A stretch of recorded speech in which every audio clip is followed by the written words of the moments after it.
محترمو هغه مسله د تقلید د مسلې شروع کولو نه مخکې محترمو دو خبرو طرف ته بستاسو ذهن راوګرځوم.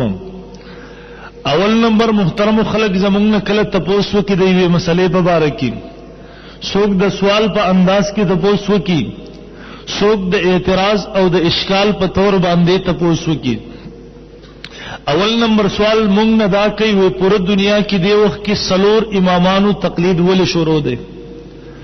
دنیا کې خو امامان زیات تیر شوي دي، صحابه کرام رضوان الله علیهم اجمعین کې مجتهدین تیر شوي دي،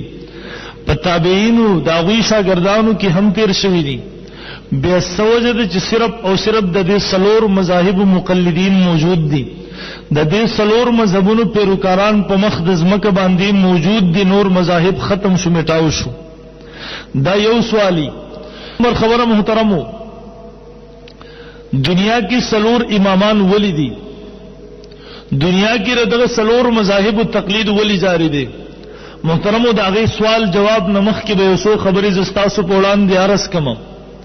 حضرت الامام شاه ولی الله رحمه الله خپل کتاب کې فرمایي وې دو خبرې چې زما ذهن ناغسته،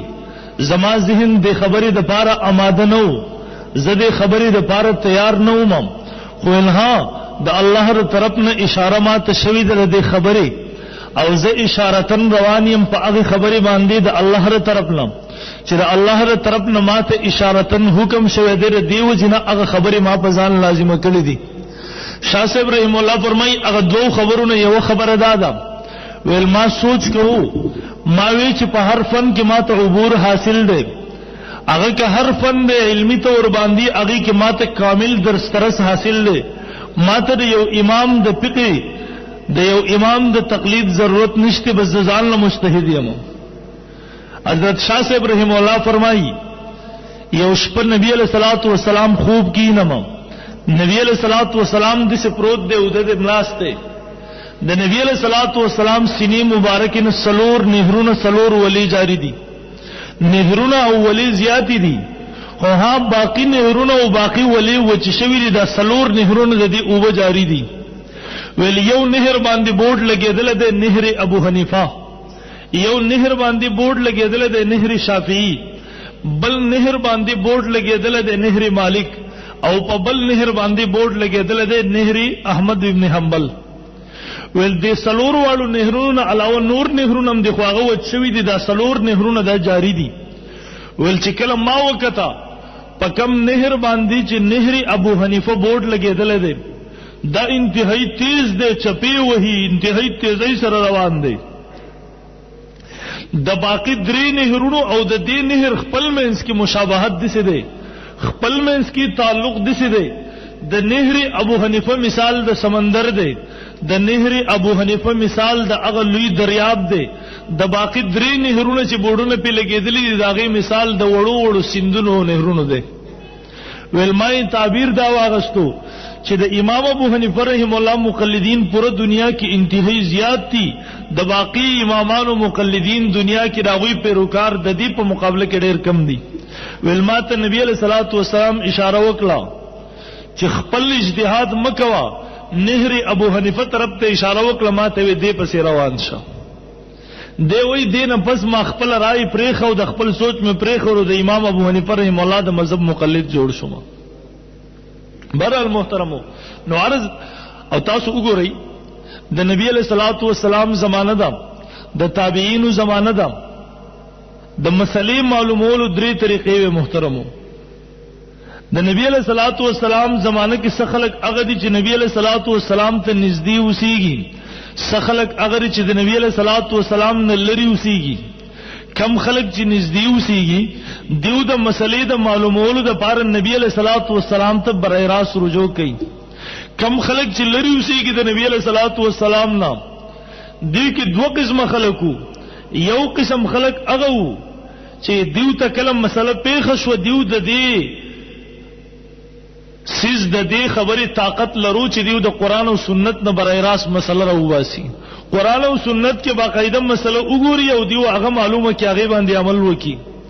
محترم دویم قسم خلق هغه چې هغه د دې طاقت نه لرو، دیو ته چې بکلم مسله پیښ شو نبی علیہ الصلوۃ والسلام نشون کې لریو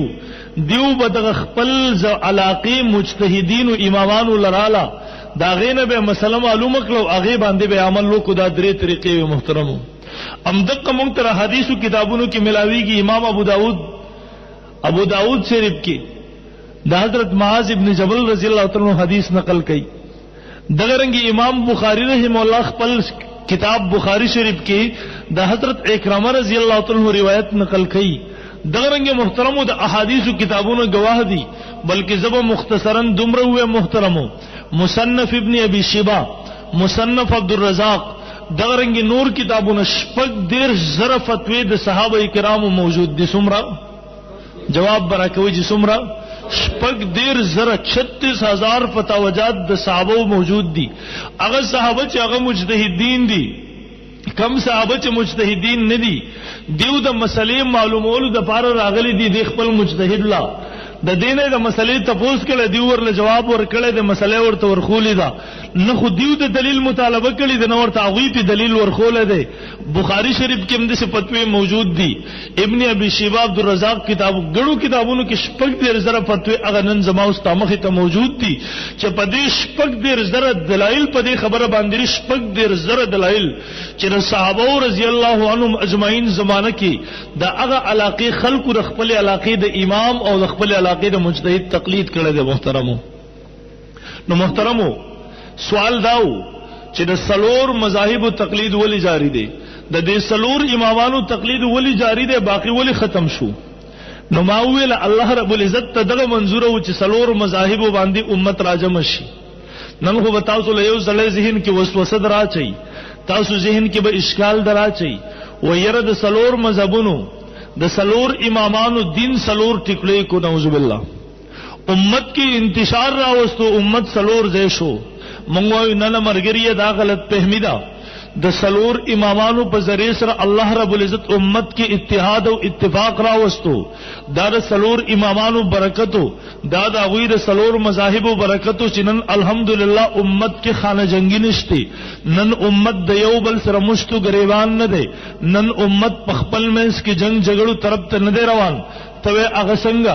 زم اغه په دې طریقې سره سلور امامانو یو حدیث راغی یو امام د حدیث یو مطلب واغستو بل امام د حدیث نخبل اجتهاد وکو مسئله په بلی طریقې سره واغستا بل امام په بلی طریقې سره امت په سلور مذاهب باندې راجم شو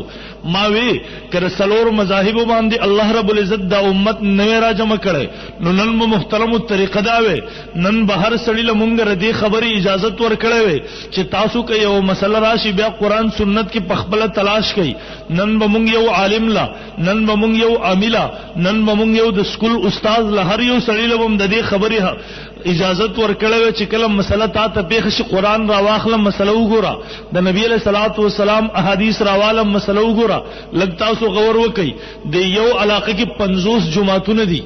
د هر جماعت یو امام دی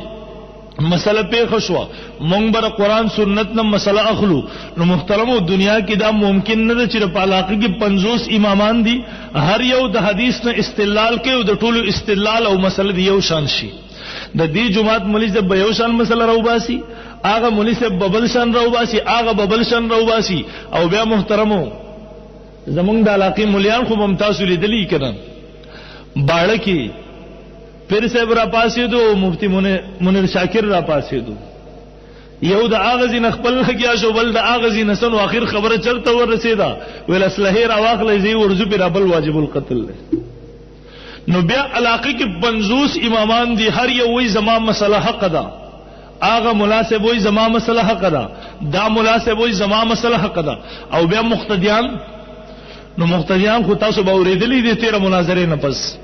بعضی مقتدیان په کیاغه مو خطا چاغوی مونږ حق په خپل سترګو باندې وکړو چې حق د امام ابو حنیفه رحم الله د مقلدین سره دی حق د اهل سنت والجماعت سره دی خو ها که زما قاسم استاد جهنم ته زیم زور سره جهنم ته زم نو بیا مقتدیان خو هغه خلق دی کنه بیا هغه وای چیرې زمون استاد حق وای دا باطل ټول غلط وای استاد وګوري امت کې خانه جنگي شروع شو کنه شو ها د سلور امامانو په ذریعہ سره الله رب العزت دغه خانه جنگي ختم کړه. امام ابو حنیفه رحم الله د قران سنت نه دی یوه مسلې استنباط کړل، ما او ته مسله خولیدا. د امام ابو حنیفه رحم الله تمام مقلدین امام سے پس روان دي، د امام شافعی سے مقلدین په مسله کې هغه پس روان دي، د امام احمد بن حنبل رحم الله د امام مالک مقلدین هغه پس روان دي، خپل خپل امامانو پسې. وس دی علاقه چې کم کم اوسې کې د امام ابو حنیفه مقلدین سره جګړه شته، ایسه جګړه نشته. بہرحال محترم وارث مدا کو دغه کم امامان مجتهدین چې وو د دیو په زمانه کې به خلکو ردیونه د مسلې تپوس کو، دیو به ورله د مسلې جواب ورکو، د دیو د فقه تدوین ونشو، د دیو مسائل راجم نشو. هغه شاګردان رانلا چې د دیو مسائل کتابی شکل کې راجم کې رسته امت داغي تقلید وکي، دا شاګردان صرف د سلور امامانو الله رب العزت ورکا، د دیو تقلید تر قیامت پورې جاری دی. الله ته دغه خو